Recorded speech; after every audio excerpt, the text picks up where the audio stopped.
Assalamualaikum warahmatullahi wabarakatuh. Perkenalkan, nama saya Dian Savitri dengan NIM 2215100052. Di sini saya akan mempresentasikan hasil tugas dari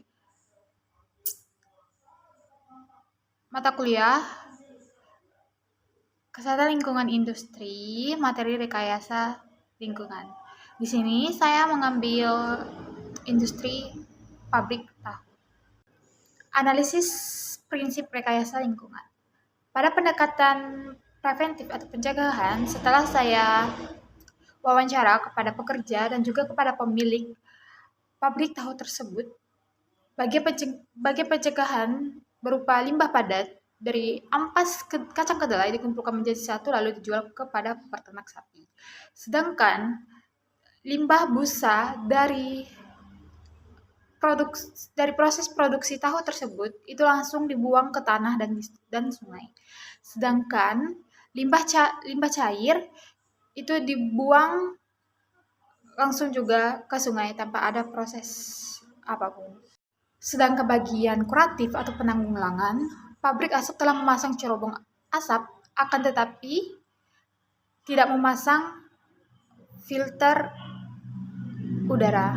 Masuk slide selanjutnya. Apakah upaya rekayasa lingkungan efektif dan efisien? Pada pendekatan preventif atau pencegahan, upaya menjual ampas tahu kepada peternak sapi merupakan salah satu bentuk pemanfaatan limbah organik dari industri makanan.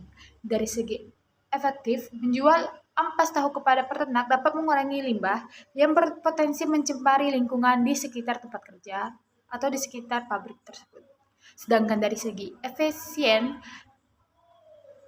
karena pabrik tersebut ada kerjasama antara peternak, maka ini membuat lebih efisien karena pabrik tidak perlu mengantar limbah ampas tersebut. Jadi pabrik ini efisien dari segi biaya. Membuang limbah busa langsung kepada tanah atau ke sungai, apakah itu efektif? Tentu tidak, karena dapat menyebabkan pencemaran lingkungan serta tidak sesuai dengan UUD dan dapat menyebabkan masalah kesehatan masyarakat pada sekitar pabrik tersebut. Tidak efisien juga dari segi biaya karena akan memerlukan biaya pembersihan dan penanganan jika pemerintah melakukan pengecekan kepada pabrik tersebut. Sedangkan upaya membuang limbah cair langsung ke sungai, apakah efektif dan efisien? Tentu tidak efektif karena dapat menyebabkan pencemaran air, bau tidak sedap, serta dapat menyebabkan masalah kesehatan masyarakat bagi masyarakat yang menggunakan air dari sungai tersebut. Dari segi efisiensi dapat menyebabkan biaya lingkungan jangka panjang, seperti adanya denda dari pemerintah karena menyebabkan air sungai yang tercemar. Masuk slide selanjutnya, yaitu bagian kuratif atau penanggulangan. Upaya pemasangan cerobong asap, apakah sudah efektif dan efisien? Pemasangan cerobong asap dapat membantu mengurangi polusi udara dengan menyalurkan asap pembakaran ketinggian yang lebih tinggi, sehingga asap tidak langsung mengenai pemukiman warga sekitar di dekat pabrik tersebut. Akan tetapi ini kurang efektif karena tidak dilengkapi dengan pemasangan filter udara. Dari segi efisiensi, pemasangan cerobong asap tanpa filter udara biayanya lebih murah. Akan tetapi dalam jangka panjang dapat menyebabkan masalah kesehatan pada pekerja dan warga sekitar pabrik tersebut. Bagian rekomendasi upaya rekayasa lingkungan. Di bagian preventif atau pencegahan, limbah cair, sisa pencucian dan perebusan kedelai, serta limbah busa, rekomendasi yang dapat saya sampaikan adalah yang pertama, pengolahan limbah dengan sistem IPAL atau instalasi pengolahan air limbah dengan sistem pengolahan berupa anaerobic buffer reactor atau ABR yang memanfaatkan suasana anaerobik tanpa oksigen.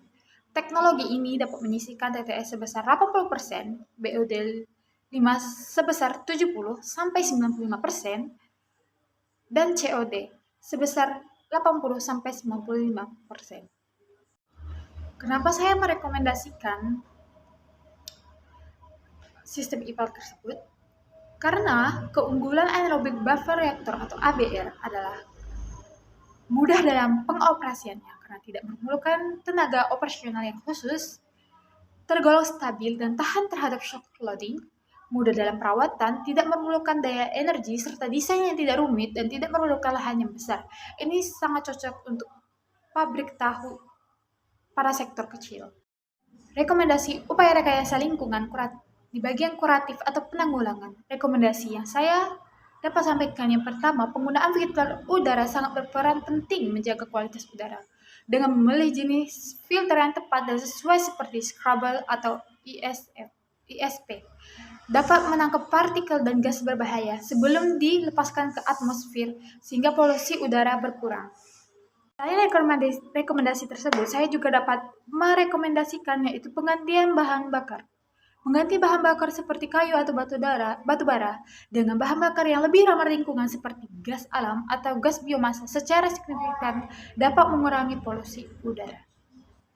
Sekian dari presentasi saya. Mohon maaf jika ada kekurangan. Wabillahi taufiq wal hidayah.